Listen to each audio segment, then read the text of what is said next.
देवी के द्वारा वह महादैत्य पति शुंभ के मारे जाने पर इंद्र आदि देवता अग्नि को आगे करके उन कल्याणी देवी की स्तुति करने लगे। उस समय अभिष्ट की प्राप्ति होने से उनके मुख कमल दमक उठे हैं और तथा उनके प्रकाश से दिशाएं भी जगमगा उठी थी। देवता बोले, शरणागत की पीड़ा दूर करने वाली देवी हम पर प्रसन्न हो और संपूर्ण जगत की माता हम प्रसन्न हो। विश्वेश्वरी विश्व की रक्षा करे देवी, तुम ही चराचर जगत की अधीश्वरी हो। तुम ही इस जगत का एकमात्र आधार हो, क्योंकि पृथ्वी पर रूप में अपनी ही स्थिति है। देवी तुम पराक्रम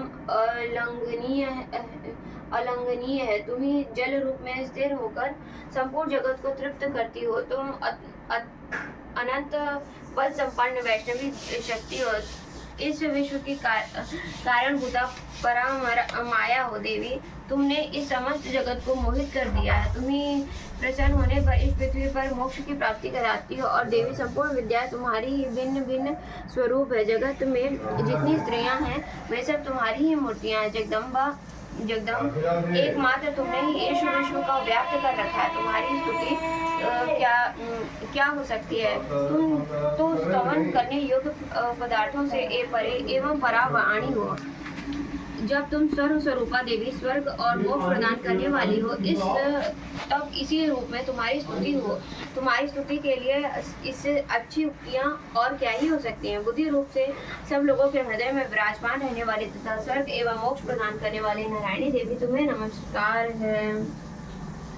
कला काष्ठा आदि के रूप से क्रमशः परिणाम की ओर ले जाने वाले विश्व का उपसंहार करने में समर्थ नारायणी तुम्हें नमस्कार है। नारायणी तुम सब प्रकार मंगल प्रदान करने वाली मंगलमयी हो। कल्याणदायिनी शिवा और सब पुरुषार्थों को सिद्ध करने वाली शरणागत वत्सला हो। 3 नेत्रों वाली एवं गौरी हो। तुम्हें नमस्कार है। तुम सृष्टि पालन और संहार की शक्ति भूता सनातनी देवी, गुणों की आधार और सर्व गुणमयी नारायणी हो। तुम्हें नमस्कार है। शरण में आए हुए दीनों एवं पीड़ितों की रक्षा में संलग्न रहने वाली तथा सबकी पीड़ा दूर करने वाली नारायणी देवी तुम्हें नमस्कार है। नारायणी तुम ब्रह्माणी रूप धारण करके हंसों से जुते हुए विमान पर बैठती हो तथा कुछ मिश्रित जल छिड़कती रहती हो। तुम्हें नमस्कार है। महेश्वरी रूप से त्रिशूल चंद्रमा एवं सर्प को धारण करने वाले तथा महान वृषभ की पीठ पर बैठने वाली नारायणी देवी तुम्हें नमस्कार है। मोरों और मुर्गों से घिरी रहने वाली तथा महाशक्ति धारण करने वाली कौमारी रूप धारणी निष्पाप नारायणी तुम्हें नमस्कार है। शंख चक्र गदा शार्ग धनुष उत्तम आयु के धारण करने वाली वैष्णवी शक्ति रूपा नारायणी तुम प्रसन्न हो। तुम्हें नमस्कार है। हाथों में भयानक महाचक्र लिए है और दाढ़ों पर धरती को उठाए 12 ही रूप धारणी कल्याणमयी नारायणी तुम्हें नमस्कार है। भयंकर नरसिंह रूप में दैत्यों की वध के लिए उद्योग करने वाली तथा त्रिभुवन की रक्षा में संलग्न रहने वाली नारायणी तुम्हें नमस्कार है। मस्तक पर किरीट तथा हाथों में वज्र धारण करने वाले सहस्त्र नेत्रों के कारण दिखाई देने वाली वृत्तासुर के प्राणों का अपहरण करने वाली इंद्र शक्ति रूपा नारायणी देवी तुम्हें नमस्कार है। शिव दूती रूप से दैत्यों की महती सेना को संहार करने वाले भयंकर रूप धारण तथा विकट गर्जना करने वाले नारायणी तुम्हें नमस्कार है। दाढ़ों के कारण विकराल मुख वाली मुंडमाला से विभूषित मुंड मर्दनी चामुंडा रूपा नारायणी तुम्हें नमस्कार है। लक्ष्मी लज्जा महाविद्या श्रद्धा पुष्टि स्वधा ध्रुवा महारात्रि तथा महा अविद्या रूपा नारायणी तुम्हें नमस्कार है। मेधा सरस्वती वरा भूति बाभ्रवी तामसी नियता तथा ईशा रूपाणी नारायणी तुम्हें नमस्कार है। सर्व स्वरूपा सर्वेश्वरी तथा सब प्रकार की शक्तियों से संपन्न दिव्य रूपा दुर्गे देवी, सब भयों से हमारी रक्षा करे। तुम्हें नमस्कार है कात्यायनी, यह तीनों लोचनों से विभूषित तो तुम्हारे सौम्य मुख सब प्रकार के भयों से हमारी रक्षा करे। तुम्हें नमस्कार है भद्रकाली, ज्वालाओं के कारण विकराल प्रतीत होने वाली, अत्यंत भयंकर और समस्त असुरों के संहार करने वाली तुम्हारी त्रिशूल भय से हमें बचाएं। तुम्हें नमस्कार है देवी, जो अपने ध्वनि से संपूर्ण जगत को व्याप्त करके दैत्यों के तेज नष्ट कर देते। तुम्हारा घंटा हम लोगों की पापों से उसी प्रकार रक्षा करे जैसे माता अपने पुत्रों की बुरे कर्मों से रक्षा करती है। चंडिके, तुम्हारे हाथों में सुशोभित खड्ग और जो असुरों के रक्त और चर्बी से चर्चित है, हमारा मंगल करें। हम तुम्हें नमस्कार करते हैं देवी, तुम प्रसन्न होने पर सब रोगों को नष्ट कर देती हो और कुपित होने पर मनवांछित सभी कामनाओं का नाश कर देती हो। जो लोग तुम्हारी शरण में आ चुके हैं उन पर विपत्ति तो आती ही नहीं है। तुम्हारा शरण में गए हुए मनुष्य दूसरों को शरण देने वाले हो जाते हैं। देवी अंबिके, तुमने अपने स्वरूप को अनेक भागों में विभक्त करके नाना प्रकार के रूपों से जो इस प्रकार का इन धर्मद्रोही महादैत्यों का संहार किया है, वह सब दूसरी कौन कर सकती थी। विद्याओं में ज्ञानों का प्रकाशित करने वाली, शास्त्रों में तथा आदि वाक्यों में तुम्हारे सिवा और किसका वर्णन है, तथा तुमको छोड़कर दूसरी कौन सी ऐसी शक्ति है जो इस विश्व को अज्ञान में घोर अंधकार से परिपूर्ण ममता रूपी घोर में निरंतर भटका रही हो। जहाँ राक्षस, जहाँ भयंकर विष वाले सर्प, जहाँ शत्रु, जहाँ लुटेरों की सेना, जहाँ दानव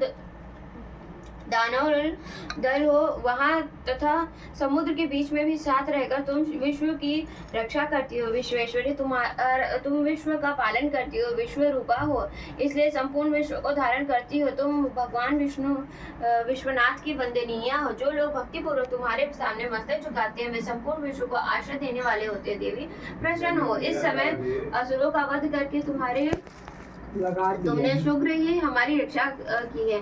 उसी प्रकार सदा हम शत्रुओं के भय से बचाओ। संपूर्ण जगत का पाप नष्ट कर देती हो। उत्पात एवं पापों के फल स्वरूप प्राप्त होने वाली महामारी आदि बड़े बड़े उपद्रवों की शीघ्र दूर करो। विश्व की पीड़ा दूर करने वाली देवी, तुम्हारे चरणों पर पड़े हुए हम पर प्रसन्न हो जाओ। त्रिलोक निवासिनियों की पूजनीय परमेश्वरी, सब लोगों को वरदान दो। देवी बोली, देवताओं में वर देने को तैयार हो। तुम्हारे मन में जिसकी भी इच्छा हो वह वर मांग लो। संसार के लिए वह उपकार का वर को मैं अवश्य दूंगी। देवता बोले, सर्वेश्वरी, इसी प्रकार तीनों लोगों की समस्त बाधाओं को शांत करो और हमारे शत्रुओं का नाश करती रहो। देवी बोली, देवताओं, वस्तुवत मनवंतरी के 28वें युग में शुंभ और निशुंभ नामक दो अन्य महादैत्य उत्पन्न होंगे। तब मैं नंद गोप के घर में उनकी पत्नी यशोदा के गर्भ से अवतरण होकर विंध्याचल में जाकर रहूंगी और उक्त दोनों असुरों का नाश करूंगी।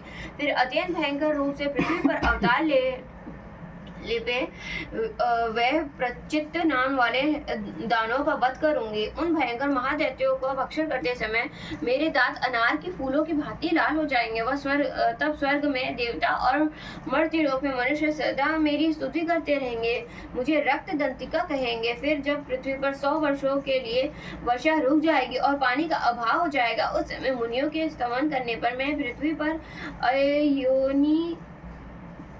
अयोनिजा रूप में प्रकट होंगे और 100 नेत्रों से मुनियों को देखूंगे। अतः मनुष्य शताक्षी इस नाम से मेरी कीर्तन करेंगे। देवताओं, उस समय मैं अपने शरीर से उत्पन्न हुए शाकों द्वारा समस्त संसार का भरण पोषण करूंगी जब तक वर्षा नहीं होगी। जब तक वे शाक ही सबके प्राणों की रक्षा करेंगे। ऐसा करने के कारण पृथ्वी पर शाकंभरी के नाम से मेरी ख्याति होगी।